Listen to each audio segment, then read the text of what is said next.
You felt it.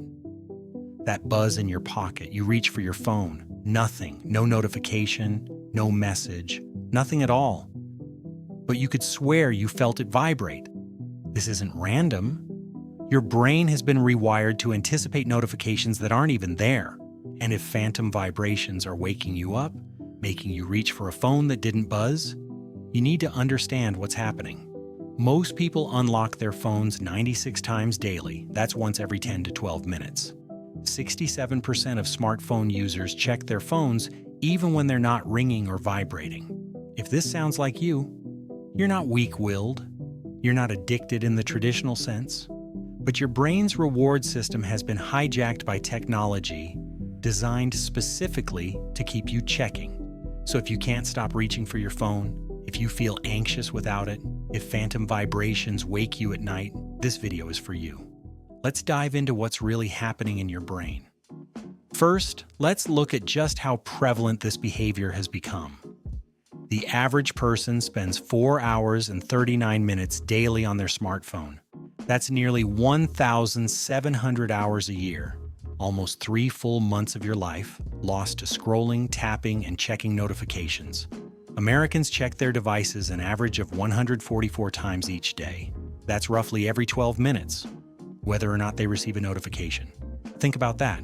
You're interrupting your life, your work, your conversations, your thoughts, every 12 minutes, and it gets worse.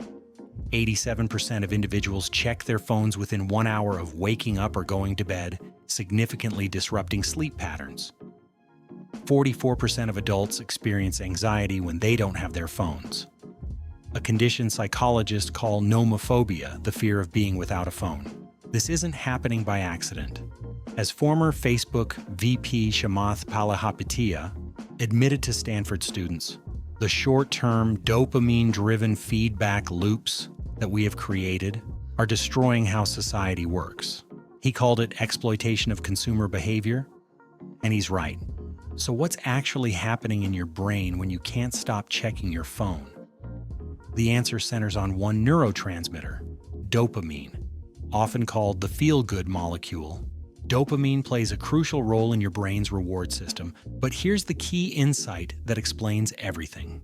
Dopamine receptors in the brain get a bigger hit from anticipating something pleasurable than from actually receiving the reward.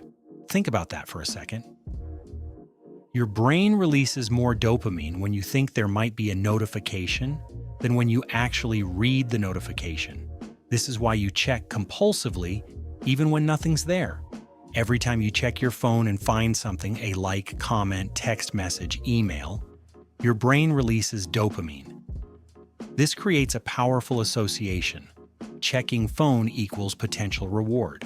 Over time, through a process called long-term potentiation, these neural pathways become stronger and more automatic.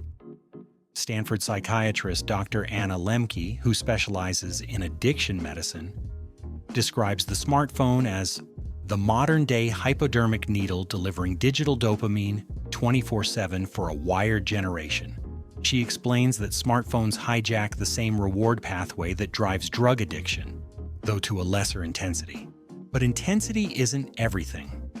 What makes smartphone addiction particularly insidious is its accessibility and social acceptability. You can get dopamine hits anytime, anywhere, without judgment. The phone is always in your pocket. Here's where it gets really interesting and disturbing.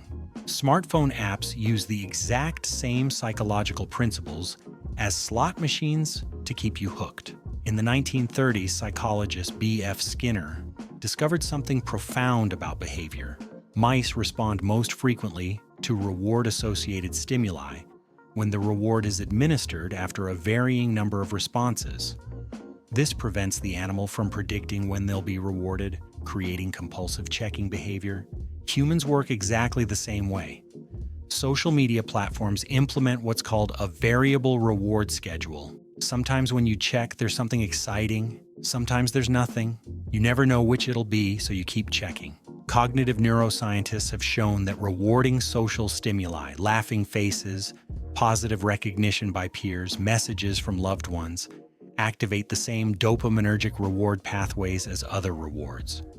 Every notification has the potential to be a positive social stimulus and dopamine influx. And just like slot machines, home screens are designed to be visually stimulating. Bright colors, red notification badges, red being the most physiologically arousing primary color, flashing lights, sounds, it's all deliberately engineered. Even when we try to disengage, it's hard. Because most social media platforms are free, they rely on advertising revenue. This creates what one researcher called an arms race for your attention and time. The winners will be those who best exploit the features of the brain's reward systems. And your brain is the battleground. This constant checking isn't harmless. It has real, measurable effects on your brain and body. A study by the American Psychological Association found that constantly checking your phone leads to chronic stress, which negatively impacts mental health. People who spend more time on their phones report poor sleep quality, which contributes to mood disorders. In fact, 67% of teens report losing sleep due to late-night phone use. The blue light emitted by screens disrupts melatonin production, which is essential for healthy sleep cycles. Nearly 60% of adults admit to keeping their phones close while sleeping, further exacerbating sleep disturbances. But the effects go beyond sleep. Excessive smartphone use is associated with heightened levels of anxiety, depression, and chronic stress. There are physical consequences too. Eye strain from prolonged screen exposure, neck and back pain from poor posture, what doctors call text neck, and weight gain associated with sedentary lifestyle. Smartphone addiction can even alter brain function. Studies using MRI technology have shown neurotransmitter changes in people addicted to smartphones similar to those seen in substance use disorders, thereby reinforcing compulsive behavior. More than 20% of car accidents are attributed to distracted driving, often due to mobile device usage.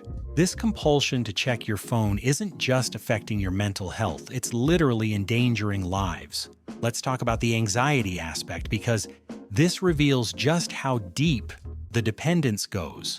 66% of teens feel anxious when separated from their phones. This isn't just teenage drama, it's a genuine psychological phenomenon called nomophobia. The word combines no mobile phone with phobia, and it affects nearly 2/3 of the global population to some degree. Symptoms of nomophobia include checking your phone compulsively without purpose, feeling anxious or irritable when separated from your device, failing to reduce screen time even after multiple attempts, and using the phone to escape stress, boredom, or emotional discomfort. Many adults express feelings of anxiety when separated from their phones. 50% of people feel uneasy when they leave their phone at home. 81% of people keep their phone within arm's reach at all times.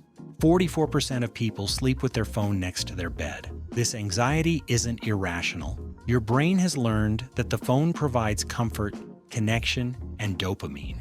Being without it feels genuinely threatening to your emotional regulation system. You've essentially trained your brain to rely on external digital stimulation for mood management. And here's the cruel irony. The more you use your phone to relieve anxiety, the more anxious you become when you're without it. It's a dependency loop that strengthens with every check. A fascinating 2012 study found that people check their phones 34 times a day, not because they need to, but because it has simply become a habit. Excessive usage and habitual checking on missed calls or messages results in compulsive usage and can even lead to mobile phone addiction. This is crucial to understand. Much of your phone checking isn't intentional. It's automatic. Your brain has created a habit loop that bypasses conscious decision-making entirely.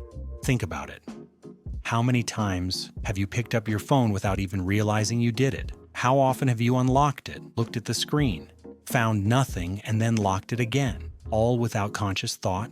Habit researchers explain that habits form when a behavior becomes so routine that it requires little mental awareness. Every time you check your phone and get a reward, even a small one, that habit pathway strengthens. Eventually, the behavior becomes nearly involuntary.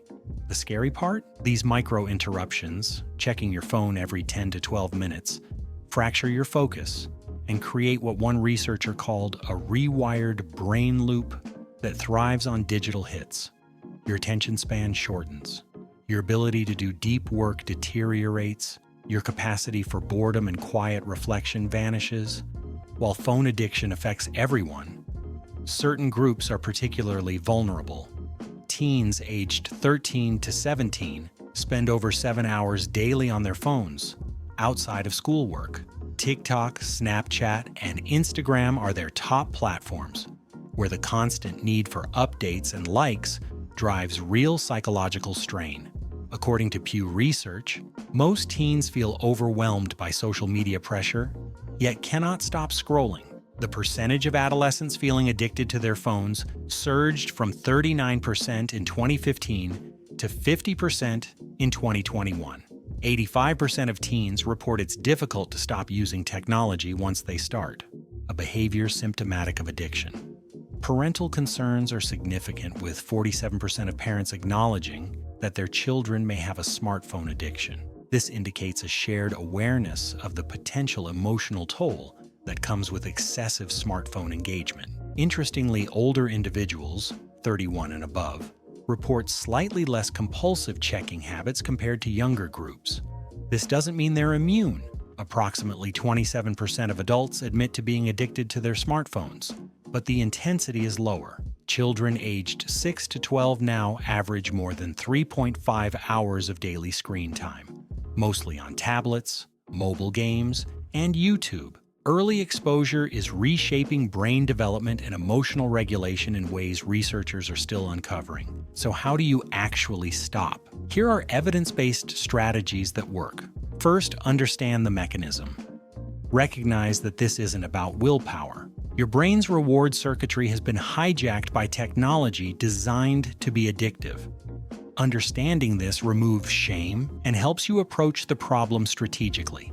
Second, disable notifications. Turn off non-essential notifications. This significantly decreases the urge to check phones impulsively. Without the dings, buzzes, and red badges, your brain receives fewer triggers.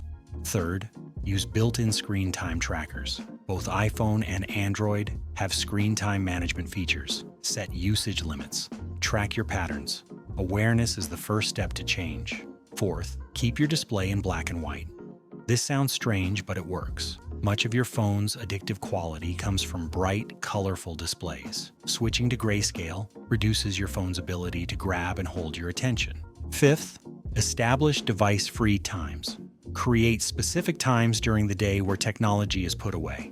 First hour after waking, dinner time, and last hour before bed are great starting points. Dr. Lemke recommends periods of total abstinence, up to a month if possible, but at least 1 day a week, to reset the reward pathway. Sixth, use physical separation. Out of sight, out of mind actually works. Keep your phone in another room while working. Leave it at home occasionally. The automatic reaching will reveal how deep the habit goes, but with time, your brain will adapt. Seventh, replace the habit. Phone checking often fills moments of boredom or transition. Have alternatives ready: a book, a notepad for thoughts, actual conversation with people around you. Eighth, practice mindful use. Every time you pick up your phone, pause and ask, is this really worth my time? This conscious interruption of the automatic habit loop is powerful. And finally, for severe cases, consider cognitive behavioral therapy. A study on internet and smartphone addiction found that 9 weeks of cognitive behavioral therapy led to measurable neurotransmitter changes in the brain's reward centers. 96 times a day, every 10 to 12 minutes, 4.6 hours daily. These aren't just statistics. They're your life being fragmented into tiny, distracted pieces. But here's the hopeful part. Your brain is adaptable. The same neuroplasticity that created these compulsive patterns can create new, healthier ones. It won't be easy. You're fighting against billions of dollars of behavioral engineering, but it's possible. Stanford's Dr. Lemke warns that the greatest danger of smartphones isn't just impaired attention or behavioral addiction, but how the devices keep us from being fully present for the people around you. Whether it's at a meal or a meeting or with your children, there's a slow erosion of human connection. That's what's really at stake. Not just your time or your focus, but your ability to be fully human, fully present, fully alive. So I'm curious, how many times did you check your phone while watching this video? And more importantly, are you ready to take your attention back? Let me know in the comments. If this resonated with you, hit that like button and subscribe for more psychology content about the modern challenges we all face. Thanks for watching. Now go ahead, put your phone down for a while. Your brain will thank you.